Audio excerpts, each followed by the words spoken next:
Why is it exactly that when someone talks about service dogs having equal access rights with their handlers to different businesses or other places, that people immediately assume, oh, so anyone who needs any accommodations for allergies must have their needs just thrown out the window because you exist?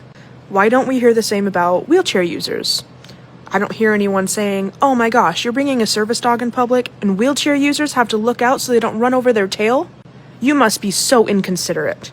Is it maybe because we expect and understand that wheelchair users get their own accommodations? But hold on, that was an easy one, because someone who utilizes a wheelchair has a visible disability. Let's try a very similar invisible disability, like someone who has a severe sensitivity or allergy to fragrances, like perfumes. Why is there not similar outrage to people who wear tons and tons of perfume? This is an invisible disability, just like allergies to a service dog would be, but it's not seen as a problem. Why is that? Is it perhaps that these people know the safety precautions to take in order to avoid their allergen? They request accommodations when need be? Or is this something that the public just doesn't care as much about? All disabilities deserve to be accommodated equally. That means that one person's needs doesn't go out the window when someone else's needs come into play. For example, when someone with a service dog and someone with an allergy to dogs needs to stay in the same area for a while, we accommodate by putting them as far away as possible or by putting them in separate rooms. Both people are accommodated, no one is turned away, and no one is outraged. But we have to keep in mind, no one knows to give us accommodations for invisible disabilities unless we ask for them.